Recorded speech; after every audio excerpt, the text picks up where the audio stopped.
Good afternoon, everyone. My name is Mark Nuhu, and I would like to take this time out to appreciate you all for honoring our invitation to this press conference taking place at Jewel Hotel in Kaltungo local government area of Gombe State, Nigeria. We are very glad to have you here in this press conference where we will be answering your questions with regard to the 7th edition of the Adamu Yola Gombe South Unity Cup. But before that, we would like to take a welcome address from the Chairman Local Organizing Committee, and he will talk us through the plans, all the plans we have for the next edition. Thank you very much, Mr. Chairman. The floor is open for you. Thank you. All right, thank you very much, Mark. Let me sincerely apologize to everyone seated here and our fans online for starting a bit late due to some unforeseen circumstances that we couldn't manage. We have to delay to this point. We sincerely apologize on behalf of the local organizing committee. First, let's start by appreciating the teams, the entire teams, the players, everyone that has been involved with the tournament, especially in the last edition. We want to say special thanks to you. 75 teams wasn't a joke. Okay, we didn't know where we were going to get the teams from. We didn't know what we were going into until we saw 75 teams register. And again, I want to thank the members of the local organizing committee because it wasn't an easy task to manage 75 teams. We sincerely appreciate you all for what you do, for supporting this project.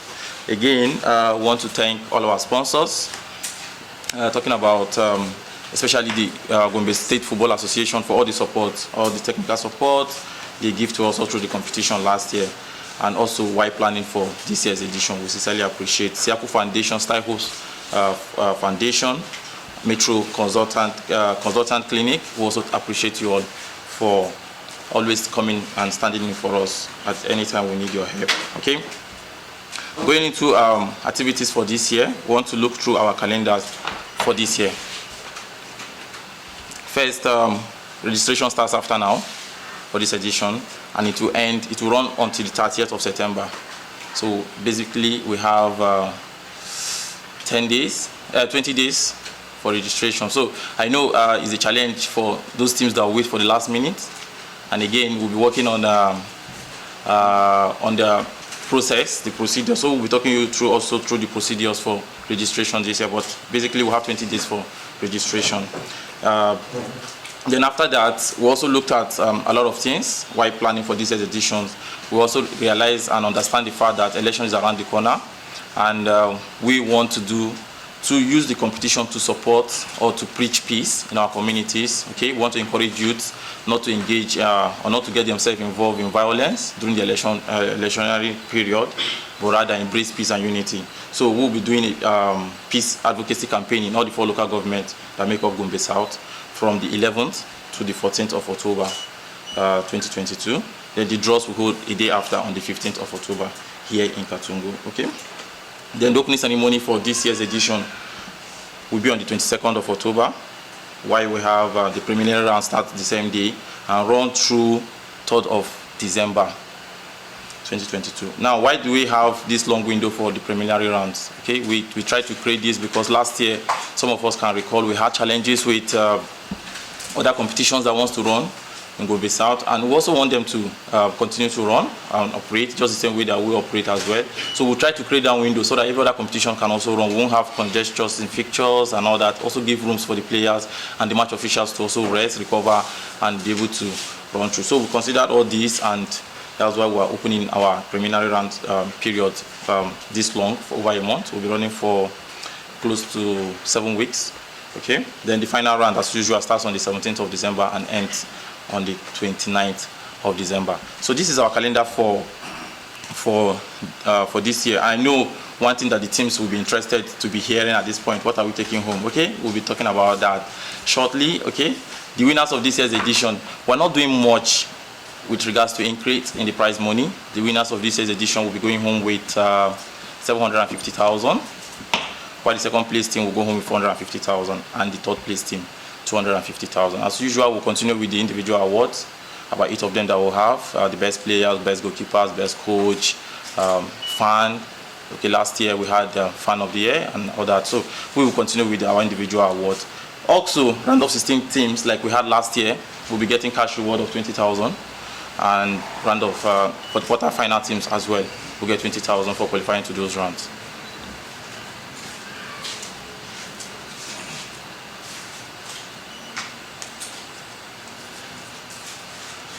Okay, quickly let me talk you through the registration process.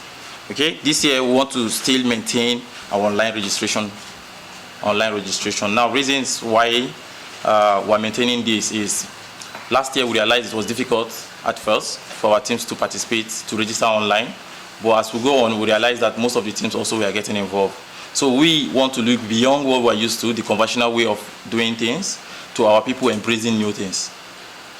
You understand? And we try to make it more simpler now, but then we still have to embrace online registration. I don't know how we're going to manage, but I think this is the best way to do this. And it also helps us reduce the number of time we go through the process of trying to capture, trying to retype and all that, get pictures that are not clear, sorted out, and all that long process. So we want to just try and see as much as we can to maintain this. So all we do is very simple. Just go to our website, www.adamuyolacop.com/registration, and the form, what you are filling is just very simple. The team full name, the team's address, the team email address, team WhatsApp number, and upload your logo.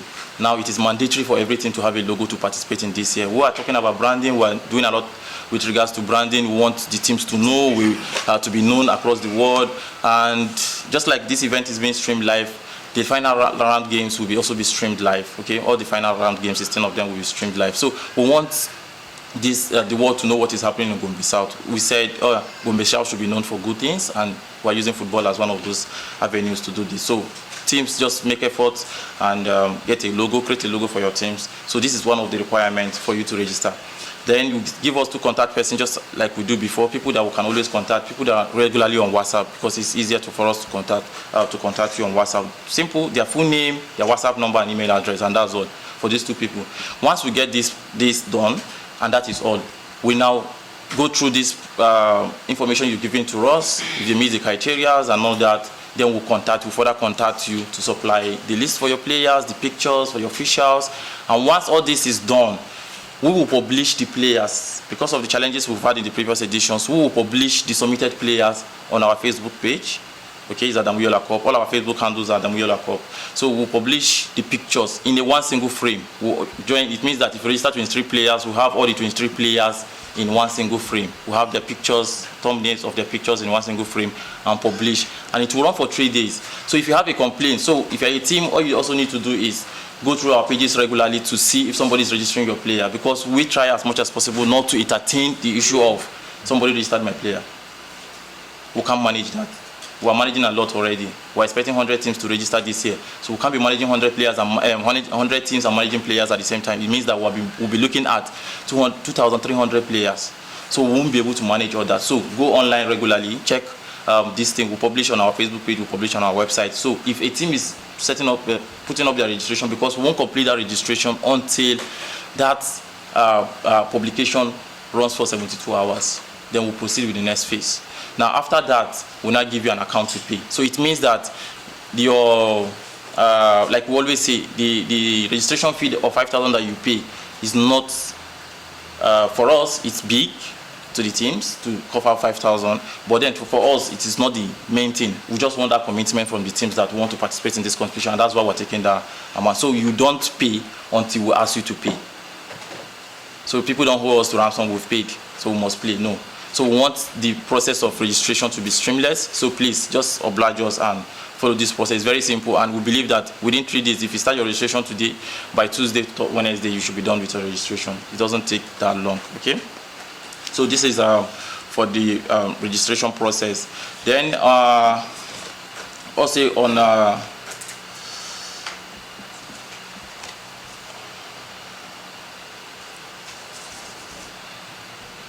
Okay, we're particular about discipline with this competition, like we all know.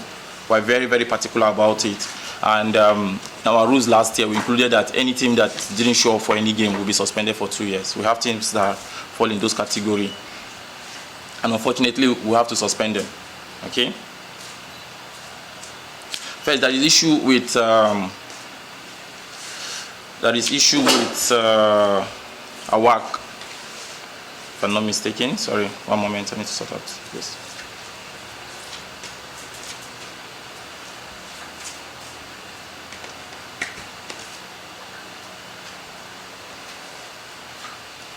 Okay, there is an issue with our boys. They didn't play one of the games.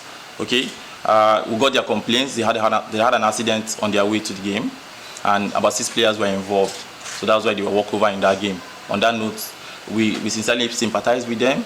We wish them well then, but we can't suspend them because they have a genuine reason for not honoring the game. They were on their way to the game when they had that incident, and unfortunately, they requested us to reschedule the game then, but we couldn't because of 1 or 2 issues. So we couldn't reschedule the game. So we allowed them to register again this year.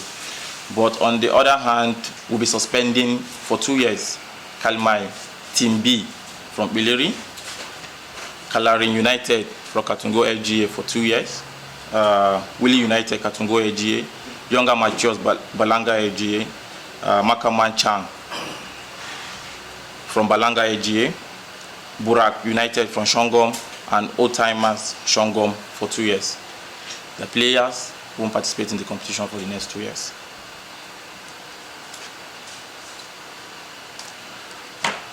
Also, on that note, we also want to announce, unfortunately, the expulsion of Lashidadi United from Bileri, the Professionals Kaltungo from Kaltungo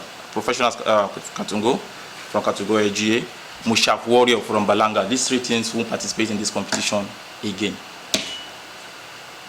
For being involved, reasons for being involved in acts that will tag as match fixing. We can't encourage that at any level. 2 of these teams were available at the stadium and refused to play because they want to favor a team. We say no to this. Big time, we say no to it. And Mushak Warriors unfortunately attack our match officials, and we say no to it, 100%. So they can't participate in our competition again. So this is simply telling the teams. For us, we believe that anything peace cannot give you, fight, war can never give you. So please, let's embrace peace. If you think you want to go violent, it's okay. There are other competitions you can also participate, not in our competition. So on this note, we say these 3 teams are out of the competition. On that note, I also want to bring, still discussing issues of discipline. We also want to announce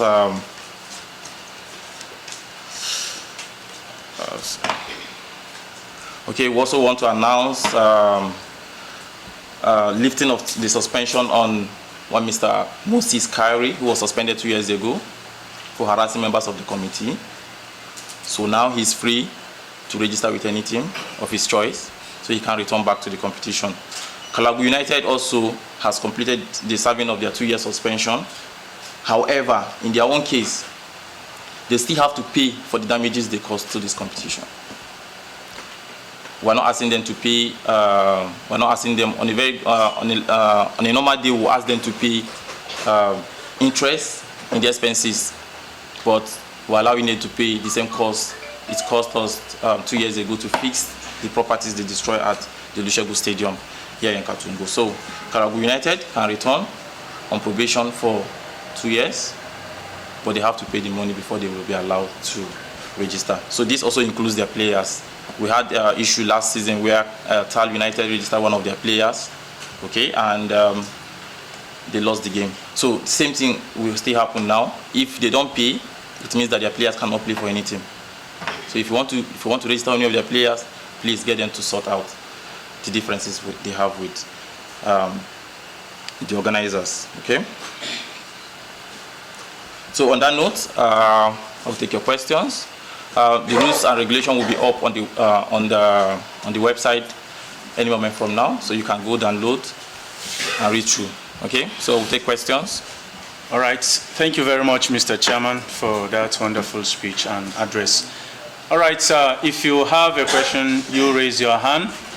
We give you a time. You tell us if you're a coach, if you're a media person, you tell us which media organization you represent, and then we take your questions. Thank you very much.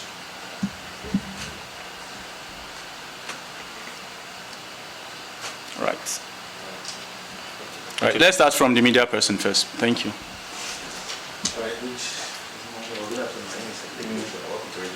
Sorry, I missed that second price. I mean, the second price is. Okay, 450,000. Okay, 450,000. Okay, talk about exporting. Teams being secondary or export. My question is it both teams and players that the company is affecting, or is it only the teams? I don't know whether I understand what I'm saying. When yes. you're saying both teams, does it include the players? Okay, for issue of expulsion, it depends on the offense committed. Like we had in the issue of Kaltungo United 2 years ago, the players were involved. Okay, when the players were involved, like I always tell, like we discussed at the committee level, we said if a team refused to play, the players might not also have a say. You understand? When it's issue of walkover and all that, players might not really have a say if the management say players don't play.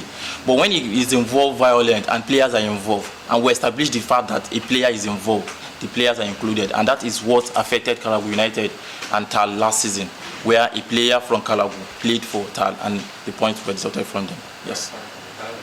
What innovation, what's new that you doing in this season that is different from last season or different from other? Okay.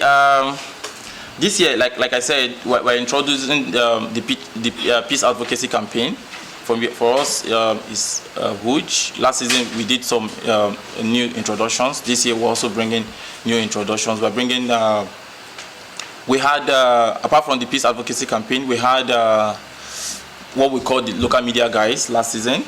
This time around, we're training them. We want to make effort to train them, okay? Apart from participating in the competition as a volunteer, they're also having a new training. They are getting something new into their life that they can also explore to become better persons in the society. So these are few things that we're trying to, okay, we don't want to shoot. We're still discussing with some of our partners. We're still discussing with some of our sponsors on some areas. So, but as the days unfold, we'll be able to tell you, okay, we're doing this. But be rest assured that this year will be far, far better than what we had last year. Right. Okay. Good afternoon. My name is Sangazian from Mama FM. If I may ask, sir, what are the challenges so far and what are the achievements so far? This is the 7th edition of Adamu Yola. What are the challenges? There were some, attitude last year that has to do with disciplinary issues, and then you talk about it. What are the challenges? What are we going to do in order to curtail the menace of, incidents or maybe, indiscipline in the pitch? Okay, first, sorry, Mr. Sir. Okay, first, talking about indiscipline. When we came in, I think major part of this committee, the present committee, came in 4 years, 3 years or thereabout ago. We had issues where match officials are harassed. We have issues where teams decide not to continue playing, and the rest of the teams decide not to show up for games, and the rest of it. So when we came in, we also tried to look at what are the causes of these things. Okay, we don't just say you can't beat a child and ask the child not to cry. Okay, when a team feels cheated, they also want to take laws into their hand, and that was why you saw 2 years ago we had a training for the coaches, we had a training for referees, because we understand the fact that until you understand what the referees do, you won't be able to appreciate what they do. If you don't have full understanding of what they do, you won't appreciate it. If you just believe that whatever you see on TV is right. Most times what you see on TV, the referees that you see on TV, they are also human. You understand? So most times or sometimes they also make mistakes. And when a referee in our client do something opposite, you think he's wrong. Sometimes they are not wrong. Okay? So we also try to educate the referees, educate the teams so that they understand. Now, one other area that we've been able to manage some of the challenges we'll be having is trying to make sure that we implement disciplinary measures. Examples we've seen so far, okay? We also leave the channel open for teams to also go further. Last year we had a case go to the FA and all that. But one thing I assure teams is that, look, we try as much as we can to be very transparent. We're humans, but we'll try as much as we can to be very, very transparent in all our dealings. In all our dealings, we try to be very transparent. Where we pass a judgment, you're not comfortable, the FA is there. Okay, the FA is there, the FA also comes in to intervene and the rest of it. But then we are doing a lot of things differently. Last year, we also did our things. This year, we are having subcommittees for the first time. Why the essence of the subcommittee is also to make things happen with ease. You understand? Now we have zonal subcommittees, people that will assist the committee to run the zonal qualifiers and the rest of it. Okay, managing 75 teams last year. I don't know how many we are going to have this year. Okay, but I know it's going to be, if not more than, close to that. So it's also a huge task for us. So we'll try to bring in more people, more hands to help us manage some of these things. So we had challenges, but at every point we manage the challenges. But sir, before there were plans to actually extend the competition beyond these 3 local governments, to upper local governments, beyond these 4 local governments, to upper local governments. Is that a plan or is it just something else? Yeah, like we said last year, we wanted to expand, okay, but then we just brought in 2 additional. We just brought in Balanga, and that was in the 5th edition. We brought in Balanga. In the 6th edition, we introduced new things. Now we need to master these things. Bringing additional local government also means that our tasks, our responsibilities are increasing and all that. So we need to master some of these new things we are bringing. Yes, we want to expand.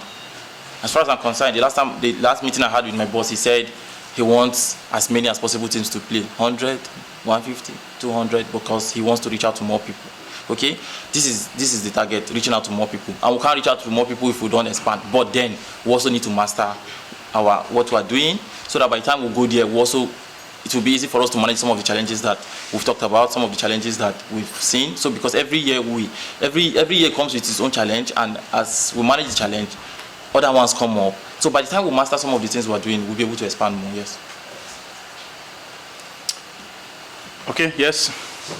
All right. Good afternoon. My name is Adamu Yola. Firstly, I will first start by appreciating the organizing committee as one.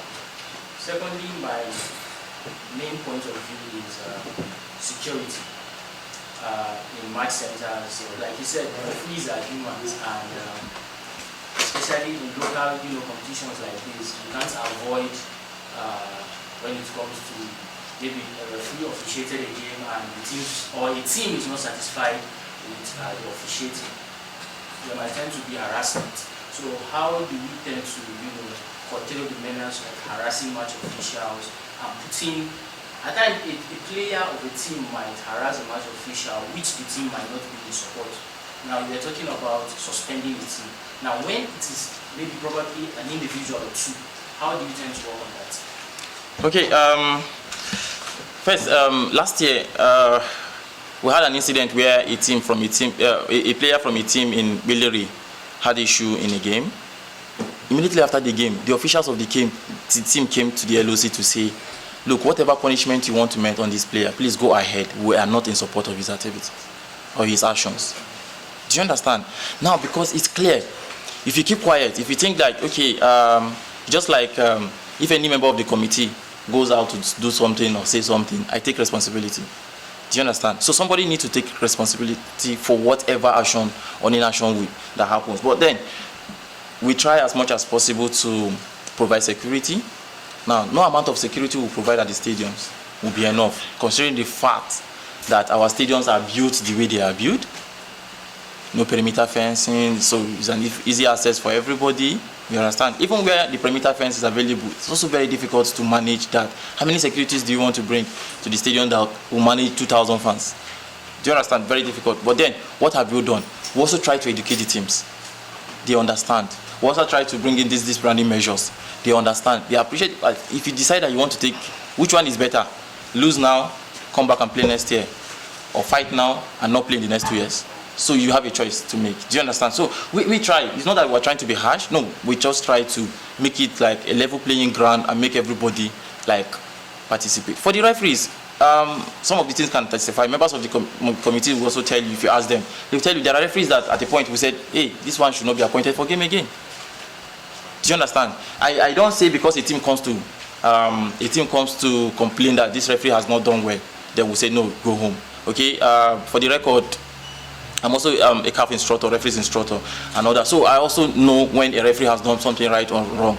Do you understand? So when we establish the fact, a team doesn't even need to complain. When we establish the fact, Okay, we've had this good working relationship with the society, the referee society and all that. So when we establish this fight, we stop the referee from officiating, because we also don't want to push the teams to take, you understand, to go into violence and all that. So we are exploring whichever way possible for us to ensure that we don't even allow it to happen. The best way for us, the best way to manage security is to make sure that we provide those things that will make sure that we don't have breach of security.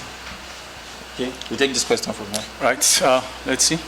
Your name and the team you represent. I'm Jonathan JCIU, Oscar FC. Okay. Okay. Yes, I want to commend the effort of the sponsors and the local organizing committee. I noted something from the rewards against last tournament, last edition, the 6th edition. There was this slot for the 3 finalists and the nationwide. Okay. It's like it's suspended or something. And then for those people that were in the 3 finalists, there is no news about the slot at this time. I don't know. Okay, I remember during the check presentation, we ensured that the FA chairman was present, and we said your slot is with the FA chairman, with the state FA. You can't play in any league in the country without your state FA. And when we were going to acquire those slots, we had to acquire through the state FA. And we said your slots are with the state FA. Contact them and do the necessary documentation. We've paid, we've handed over to the state FA, and so I'm not sure if, but I'm surprised hearing this now, but I think we mentioned it. For those that were there during the cash prize presentation, we stated this, and the FA chairman also acknowledged that the slots are with the FA and the team. So please contact the FA. Maybe you can get in touch with some of the members of his team. Yeah. So we don't want to do our part and also do the part of the FA. You understand? They are in charge of football in the state. So whatever we do, we still have to work with them. Without their support, we won't be here. If they don't sanction this competition, we won't sit down here and discuss all this. Do you understand? So please contact the FA and maybe you get back to us after that. All right. Yes. So good day, everyone.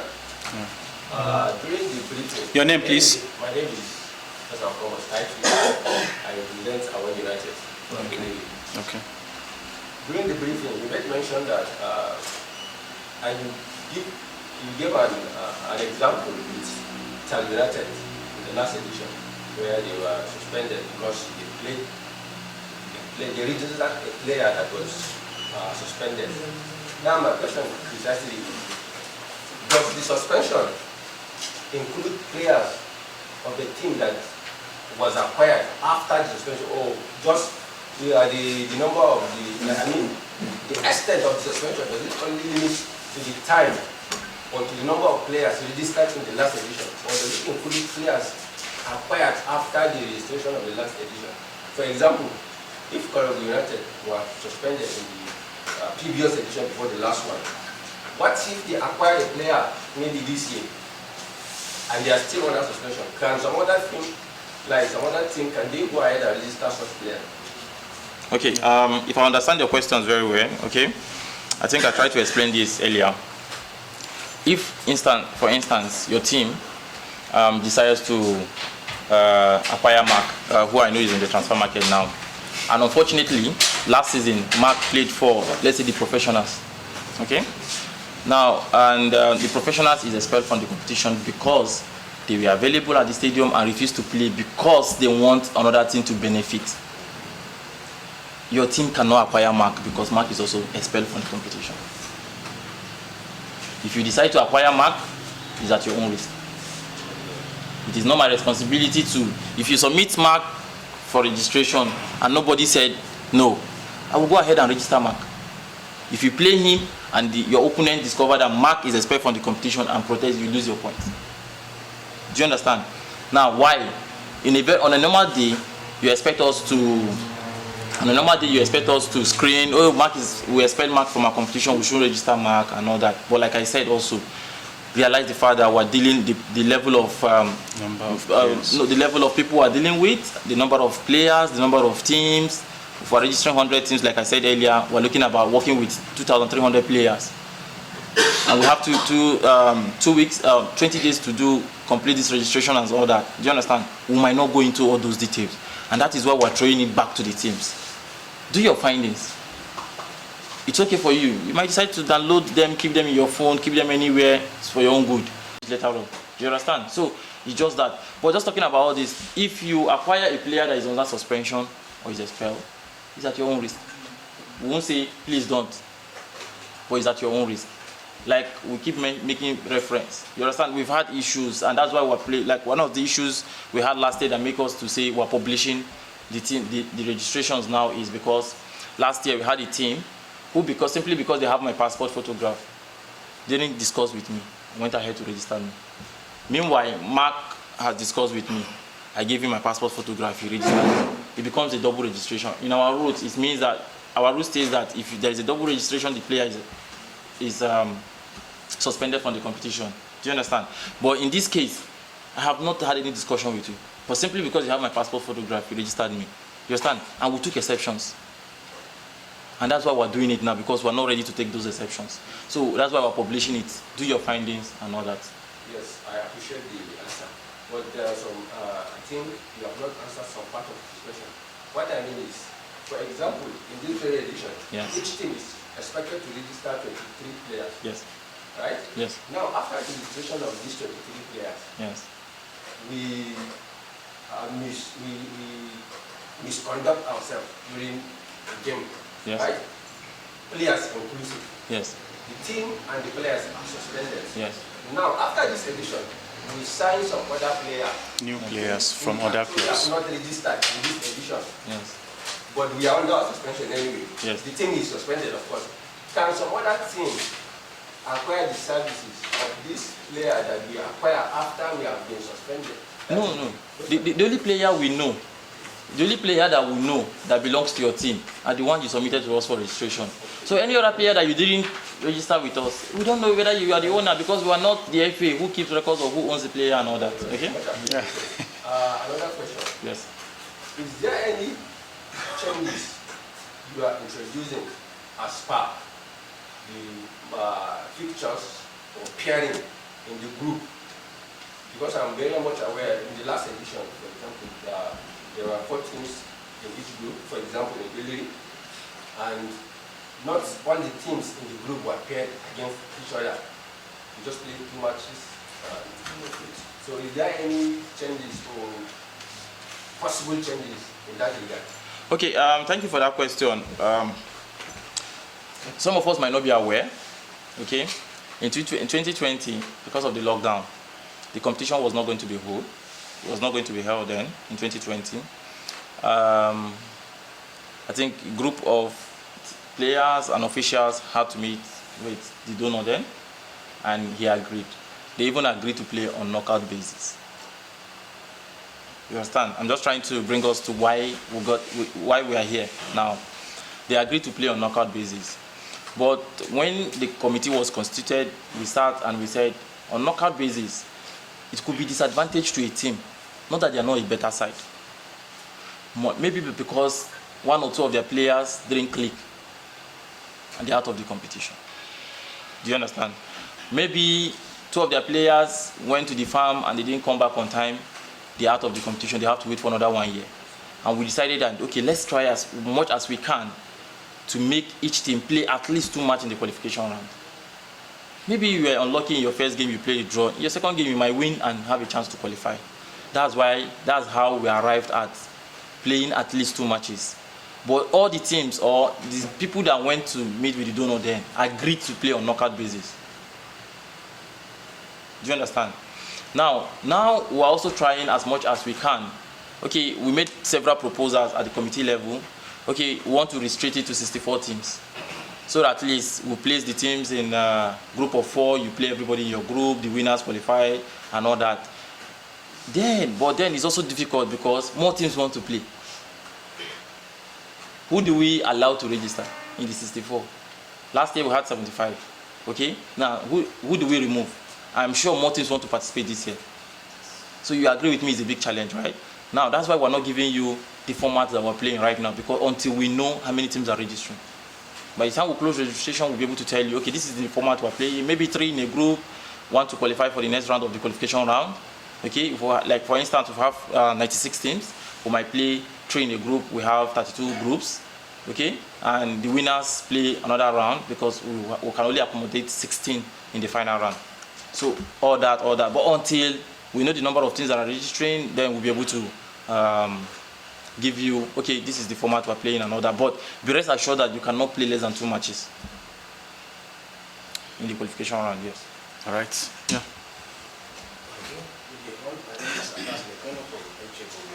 And we have heard about measures put in place to ensure discipline.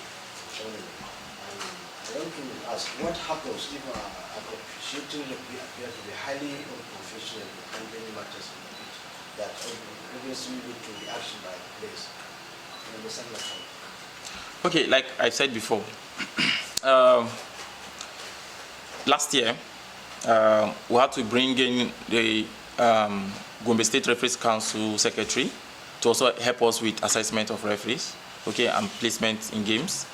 Now, because at a point, I couldn't do most of those assisting the referees technically and all that, so we have to bring somebody who knows better than them and all that to also stabilize all that. This year, we're also making plans to see if we can also train the referees better, okay?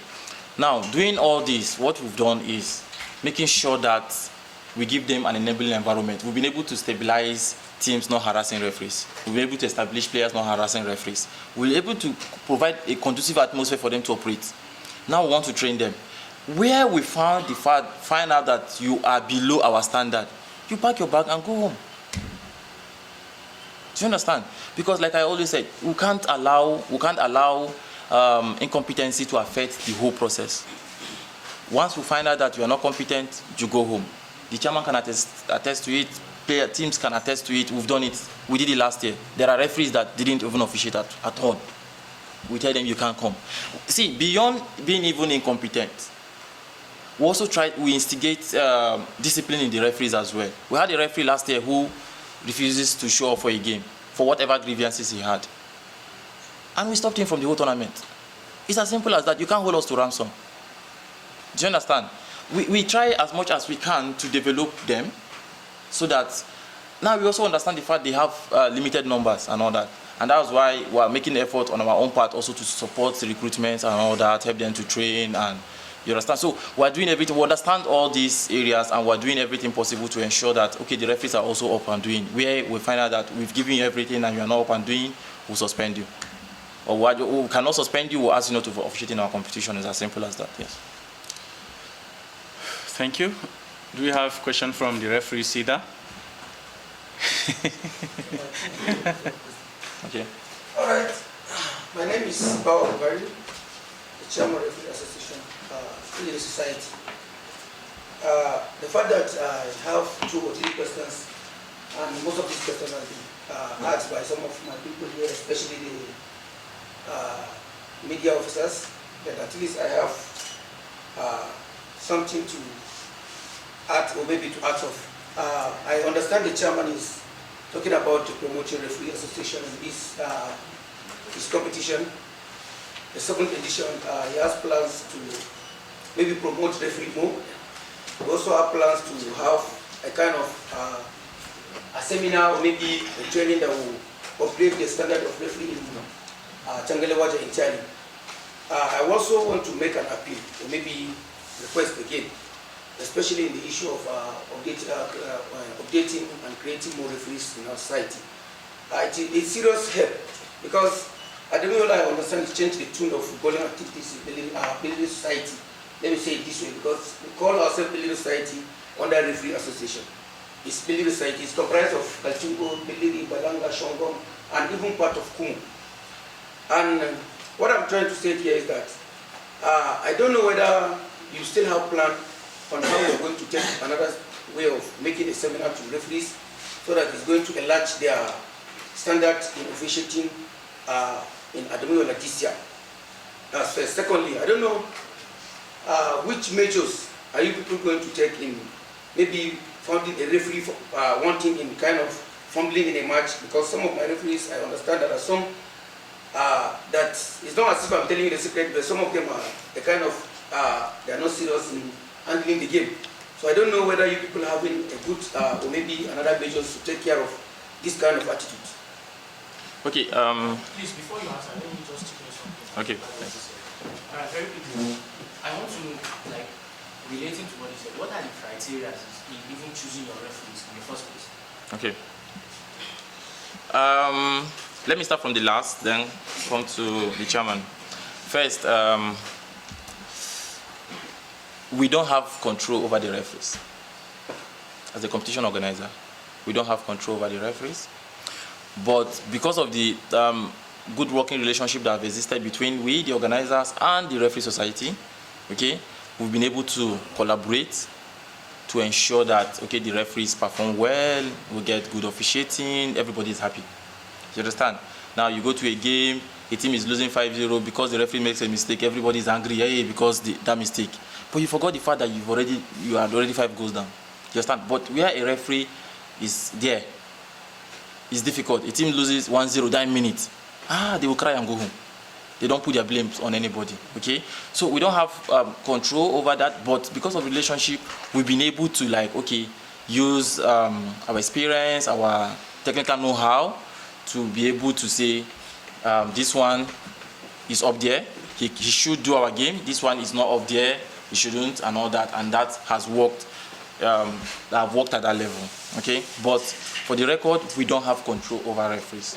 Only the Referees Association and the FA has control over referees. Now, for you, Chairman, like we did last year, we will continue to support referees development, because without having the referees, our game might not go on. Okay? Just like I said the two most important people in the whole thing that we're doing is the players and the referees. Without the coach, the players can play.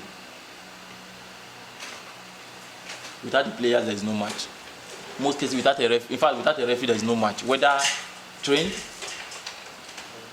or not trained, without a referee, the match cannot go on, because somebody has to be there to implement the loss of the game.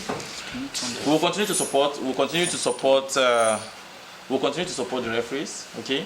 This year, for the first time, we're also having a subcommittee on refereeing. So what this also means that, okay, they'll be able to come up with suggestions of what do we do, okay, to support the referees better. How do we also help the referees? What we personally have done in the past is look at the referees at the zone or in the competition. Also suggest those outside Gombe State that has something to do with referees classification and the rest of it, and say, look, I spotted a referee somewhere. And today we can beat our hearts to say, yes, we have our referees in places, okay, in the league, either first tier league or second tier league or the third tier league, but we have our referees out there. You understand? So we continue to do whatever we can to support the referees. Is in plan. We're making plans to see if we can have a seminar this year, okay, but all to approvals and all that. So we're pushing. If that happens, we'll be glad to train the referees better. Let me comment, please. Is it a duty for the referees or the committee to educate the coaches and the players on the new laws of the game? Because last time I checked, there are new laws of the game. Most of the players and the coaches are like, don't you know, or do you know the laws or the new laws of the game? Okay, for the record, every year we have amendments to the laws of the game. Okay, now whose responsibility is it to educate either the teams or the referee? Yes, I want to answer your question. It's your responsibility to gain education. Do you understand? It's your responsibility to gain education. Now you see something happens.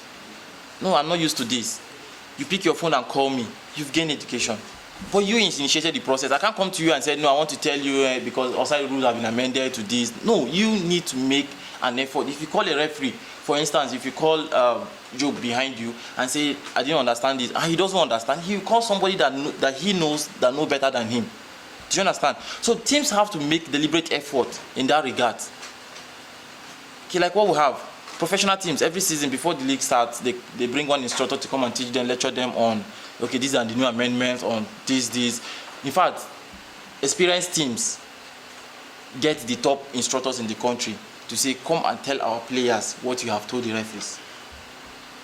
So sometimes it's not that the referees decide to favor a particular team. No, but because the players understand what the referee know, they capitalize on what the referees know to cheat the loss of the game most times. You understand? Because they know. I know that, okay, if you keep the ball and I'm walking away, I can intercept or I can walk in front of you. I can also do that. As long as I'm not challenging for the ball, I'm walking away, I stand in your line of view, and you kick the ball on me. It's also foul against you. You understand? So it's about you educating yourself. So, but first, the teams have to make effort to reach out to whoever they think that knows better than them and gain the education. So education is a responsibility to acquire education, not for anybody. We're not asking anybody. What we're just trying to do is because we have a competition and we're saying we want the referees to perform better, or we want the coaches and the teams to know that this is what the law is saying, so you don't blame them. Do you understand? Okay, so this is it. Yes. Okay. Thank you. My name is Brian Mohammed, the local government school director, 7th Adamu Yola, 6th edition. My question goes on the national amateur league players. Is there any adjustment on them? Okay.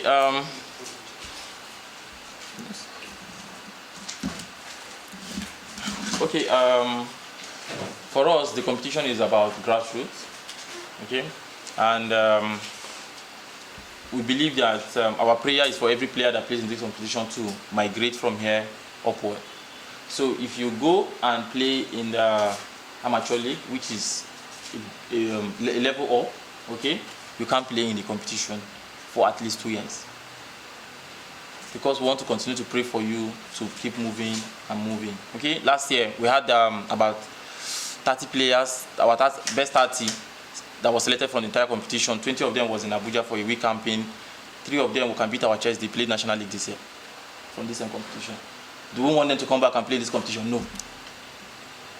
That is the only way you will we are creating space for you to recruit somebody else. Do you understand? Now you have responsibility to replace that particular player. So if you play in the 2021 NLO, NNL, professional league, sorry, you can't play this competition. At least 2 years. You must be off professional league or amateur league for 2 years for you to participate in the competition. No adjustment to that way. Okay, question Thank you. from here. Any other question? We have another person, or you say? Somebody asked. Okay. Okay. So please, when you talk about this peace protest of peace, actually that's coming on 11th October, peace. Okay. Because I just want to explain,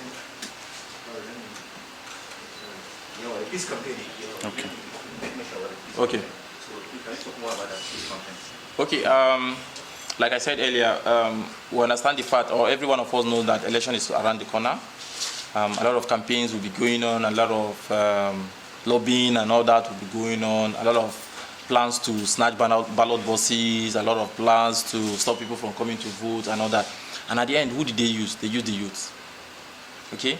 Now, beyond just beyond just discovering, developing and promoting talent, we're also into promoting peace and unity among the communities, among the people and all that. Now, we also look at what is happening. Election is coming. How can we support a free, or how can we support a violence-free election? Okay. Now we decide that, okay, we want to organize this advocacy peace campaign, okay, in all the 4 local governments. So what we intend to do is get the local government authorities involved, get the traditional councils involved, get the players involved, and also in the process get the communities educated. Okay, the idea is this: we'll come to your local government. For instance, we'll go to Balanga, we'll go to the local government secretariat first, maybe the chairman or chairperson, members of the executive of the local government, tell them what we do, what we're here to do, why we're supporting peace and the initiative. Together with his entourage, we meet with the players at the stadium. With the players, we go on a road procession to the palace, meet with the traditional ruler. Do you understand? Interact more with them. Then get the traditional ruler deeply involved for. So you know that if you decide to go into crime or you decide to go into violence, the traditional ruler can issue out. I remember we had issue one time and all that. 11 a.m., 12, 1, we had to get a traditional ruler to call somebody and the person had to report and all that. Do you understand? So we just want to get the traditional council. Last year we promoted our culture more. This year we want to promote peace more. Yeah. Okay. So my second question is this tournament based on drum based or is tournament you can keep player from Anywhere, any part of the state or any part of the country. If I could remember the last tournament we played last year, some of the clubs went to Maiduguri and picked some boys. Others from here, they went to Gombe and picked some boys from Gombe and they throw it here. So please, I'm drawing the attention of the committee, please. They should look at it, please. Okay, okay, to answer your question, is the competition for home base? Yes. But however, if you have lived in a particular place for a period of time, we can't deny you certain privileges. Okay? If you lived in Kaltungo, let's say you are from Maiduguri and you've lived in Kaltungo for 2 years, 3 years, there are certain things you cannot even get in your home place because you've not been there for a period of time. So why should we deny you such opportunity where you've contributed everything? Okay? You contribute to social whatever you've done. Now, our rule states that if you've lived in a place for a period of 2 years, if I'm not mistaken, 2 years, then you can play. Like if you're not an indigene. But even at that, there is limited space for non-indigens that have lived in that place for that period of time. They can only register 3 of those players. So in 23-man team, you have only 3. Like where applicable, only 3, not more than 3 that can play for a particular team. However, like I said, we don't know, I can't go out to know who is an indigene and who is not an indigene. We've asked you, give us information. Now you give me a document that this guy is an indigene. I believe you. Until Angazi comes with a contrary document to say this guy is not an indigene. To me, he's an indigene. If you know that this guy is not an indigene and you keep it in your, it remains with you. We can't do otherwise. And like I said this year, we are not doing any fact finding for anybody. We have a lot of tasks to do. We are not doing any fact finding for anybody. If you think this person is not qualified to be in this competition, please provide us evidence. And the person is. I don't know if I answer your question. You understand? So let people, yes, people go everywhere. Always, people are smart. Just the same way my vehicle papers are not complete. And I'm driving, I see VIU or road safety along the way, and I decide to pass through another route just to dodge them. Everybody wants to find a way to bypass the laws and all that. But then it's also your responsibility, because you're a participant, to also do your findings and also provide us with necessary evidence, and we'll take action. All right? Okay, sir. Thank you, sir. My name is Adamu Yola Gome. Okay. And in the last edition, Mr. Chairman, the local government votings, Kaltungo 7, and Balanga 3, Is there any additional things that you are going to do this time in this situation? Okay. Since I came on board, one thing that we also try to do is, like I said, we try to be fair in whatever decision we're taking. Okay. I remember there was it 5th edition? Kaltungo and Billy had the same number of teams, I think, if I'm not mistaken. They had, I think, 5-5 or so, if I'm not 6-6, right? If I'm not mistaken, or so. So they had the same number of teams. Now, what criteria do we use to determine the number of teams that comes from each local government, number of teams that register for the competition? Last season, Billy registered 19 or so. Kaltungo registered 30. So, do you understand? So we do total number of teams registered divided by 16, because we have only 16 slots. So the total number of teams that registered divided by 16, then we begin to say, okay, you registered 12, this is your number. You registered this is your number. Okay? I don't know if that answers your question. Okay. All right. To at least manage time. I don't know if there is any other question so that we can wrap up right now. All right, thank you very much for your time. I would like to appreciate everyone, our friends, the media houses, other coaches and other team officials for honoring our invitation once again. Thank you very much for those who are traveling. Safe journey, and those who are still around. Thank you very much.